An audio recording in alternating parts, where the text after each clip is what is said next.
Good morning student. Myself Aruna Singh from DLED department.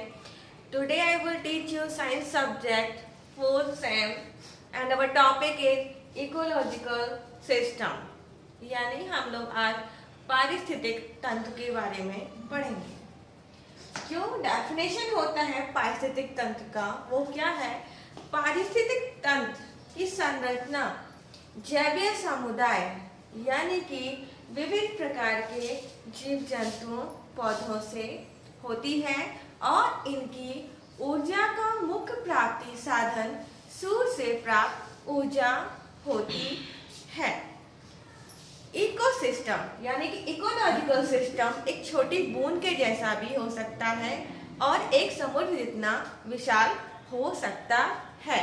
ये बड़े बड़े जंगल में भी हो सकता है या बड़े समुद्र में भी पाया जाता है ये सिस्टम, या फिर अस्थायी ताजे जल से भरे हुए तालाब या खेतों में भी ये सिस्टम पाया जाता है। तो ये डेफिनेशन थी इकोलॉजिकल सिस्टम की। अगर हम इसके टाइप्स पढ़ेंगे, इसके कंपोनेंट्स पढ़ेंगे, घटक पढ़ेंगे, तो हम 2 टाइप्स के घटकों के बारे में स्टडी करेंगे। सबसे पहले एबायोटिक कंपोनेंट यानी कि इसको हम हिंदी में अजैवीय घटक भी कहते हैं। अजैवीय घटक जो होता है इसमें आपके 3 चीजें आती हैं: इनऑर्गेनिक एलिमेंट, ऑर्गेनिक मैटर और क्लाइमेटिक फैक्टर्स। तो जो आपका अजैवीय घटक होता है भौतिक कारणों का मूल कार्बनिक या कार्बनिक अवयव होते हैं।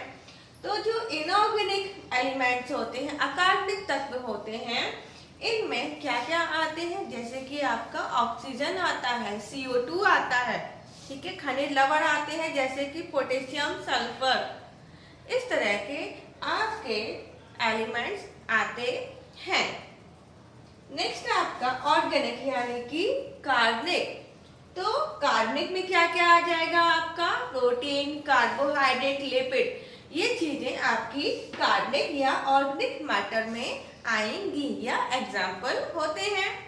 नेक्स्ट होगा आपका क्लाइमेटिक यानी कि आपका जलवायु।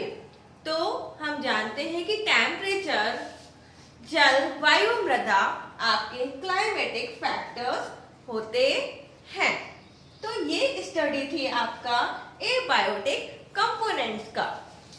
नेक्स्ट जो आपका होगा कंपोनेंट बायोटिक कंपोनेंट्स होगा।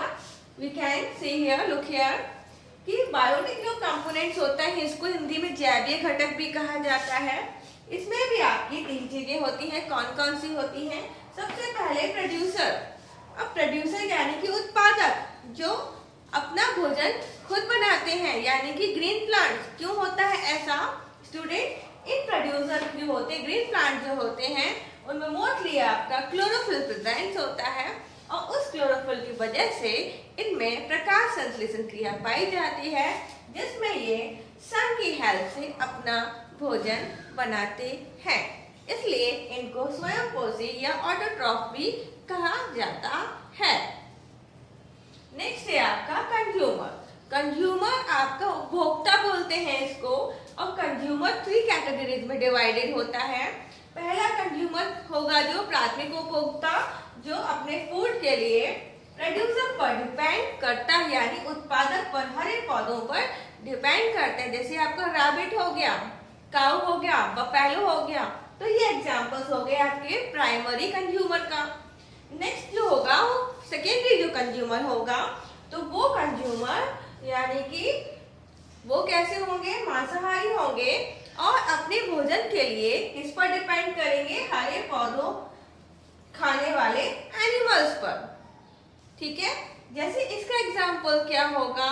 बिल्ली, बर्ड, फ्रॉग। तो ये एग्जाम्पल्स होते हैं आपके सेकेंडरी कंज्यूमर का। इसके बाद आपका आएगा थर्ड कंज्यूमर या टर्सरी कंज्यूमर। ये भी मांसाहारी होते हैं और ये सेकेंडरी कंज्यूमर पर अपना खाना खाने के लिए या भोजन प्राप्ति के लिए डिपेंड करते हैं, जैसे कि सर्प, बाज, बाघ एग्जाम्पल्स होते हैं इनके टर्सरी कंज्यूमर्स के। नेक्स्ट आपका है डिकम्पोजर यानी कि अपघटक। इनको हम डर्टी टच फीडर्स भी कहते हैं।